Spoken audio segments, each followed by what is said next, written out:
আমরা যেটা চাই যে ভারত আমাদের সৎ ভালো প্রতিবেশী হোক, ভারত আমাদের বন্ধু হোক, কিন্তু ভারত যদি প্রভু হতে চায়, ভারত যদি চায় যে ভারতের স্বার্থের অনুকূলে বাংলাদেশ চলবে, বাংলাদেশ তার স্বাধীন সত্তা নিয়ে দাঁড়াবে না, তাহলে ভারত ভুল করছে। বাংলাদেশ স্বাধীন রাষ্ট্র, বাংলাদেশের মানুষ স্বাধীন চেতা মানুষ, বাংলাদেশ তার নিজের সিদ্ধান্ত নিজে নেবে, এটাই খুব স্বাভাবিক।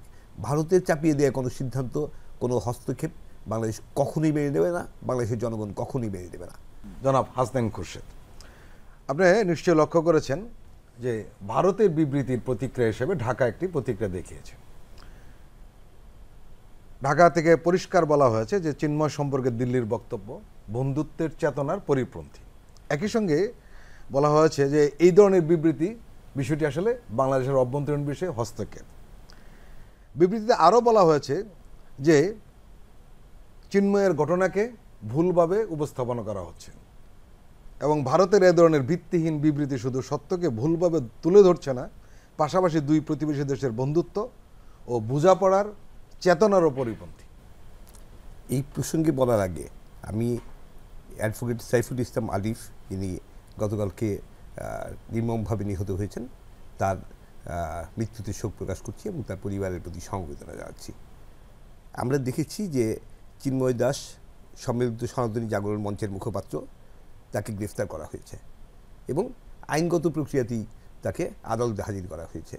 সো এই গ্রেফতার এবং আদালতে হাজির করার পরে আদালত তার জামিন আবেদন নাকচ করে তাকে জেলখানায় পাঠিয়েছেন।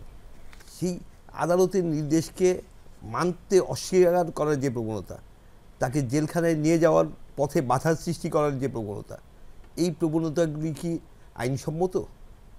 যে আদালত থেকে একজন আসামিকে জেলে পাঠানো হলো, তাকে জেলে নিতে দেওয়া হবে না। তো প্রতিবাদের ভাষা হিসেবে এটা কতটা গ্রহণযোগ্য, আদালতের সিদ্ধান্তের বিপরীতে দাঁড়ানো, সেটা নিঃসন্দেহে অনেক দুঃখজনক। এবং ভারতের বিবৃতির পরিপ্রেক্ষিতে বাংলাদেশের পররাষ্ট্র মন্ত্রণালয় যে বিবৃতি দিয়েছে, আমরা তার সাথে সর্বাত্মকভাবে একাত্ম। খুব সঠিকভাবেই পররাষ্ট্র মন্ত্রণালয় বলেছে যে ভারতের বিবৃতি ঘটনার ভুল ব্যাখ্যা এবং বাংলাদেশের অভ্যন্তরীণ বিষয়ে হস্তক্ষেপের শামিল।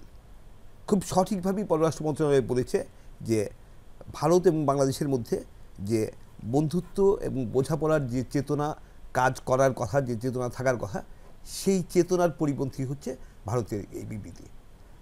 সাজু ভাই একটু আগে বলছিলেন ভারতের মধ্যে বড় ভাই সুলভ মনোভাব আমরা সবসময়ই দেখি এবং সেটা অনেক কিছু তারা আমাদের চাপিয়ে দেওয়ার চেষ্টা করে। আমরা যেটা চাই যে ভারত আমাদের সৎ ভালো প্রতিবেশী হোক, ভারত আমাদের বন্ধু হোক, কিন্তু ভারত যদি প্রভু হতে চায়, ভারত যদি চায় যে ভারতের স্বার্থের অনুকূলে বাংলাদেশ চলবে, বাংলাদেশ তার স্বাধীন সত্তা নিয়ে দাঁড়াবে না, তাহলে ভারত ভুল করছে। বাংলাদেশ স্বাধীন রাষ্ট্র, বাংলাদেশের মানুষ স্বাধীন চেতা মানুষ, বাংলাদেশ তার নিজের সিদ্ধান্ত নিজে নেবে, এটাই খুব স্বাভাবিক। ভারতের চাপিয়ে দেওয়া কোনো সিদ্ধান্ত, কোনো হস্তক্ষেপ বাংলাদেশ কখনোই মেনে নেবে না, বাংলাদেশের জনগণ কখনোই মেনে নেবে না। বাংলাদেশের মানুষ চায় যে, আমরা আজন্ম দেখে এসেছি যে বাংলাদেশ সাম্প্রদায়িক সম্প্রীতির দেশ। আমি বারবার আমার নিজের বাড়ির কথা বলি যে আমার বাড়ি ব্রাহ্মণবাড়িয়াতে অনেক হিন্দু বসতি, আমার বাড়ির আশেপাশে হিন্দু বসতি এবং আমরা হিন্দু মুসলমান মিলে মিশে একসাথে বড় হয়েছি। আমার অনেক হিন্দু বন্ধু আছে, হিন্দু কাকা কাকিমা, তাদের স্নেহ পেয়েছি আমরা ছোটোবেলা থেকেই। এবং একইভাবে আমার আব্বা মাকে দেখেছি যে আমার হিন্দু বন্ধুদের দারুণভাবে স্বাগত জানাতে, আদর করতে।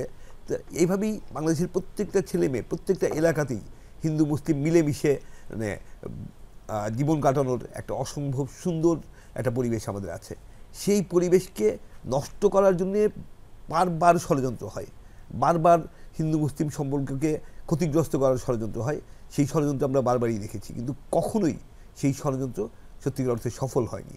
কখনো কখনো হয়তো একটু সাময়িক একটা উত্তেজনা তৈরি হয়েছে, কিন্তু স্থায়ীভাবে হিন্দু মুসলিমের মধ্যে কোনো বিরোধ তৈরি করা যায়নি বাংলাদেশে এবং যাবেও না। এবার 5ই আগস্টের পরে বেশ কিছু ঘটনা ঘটেছে।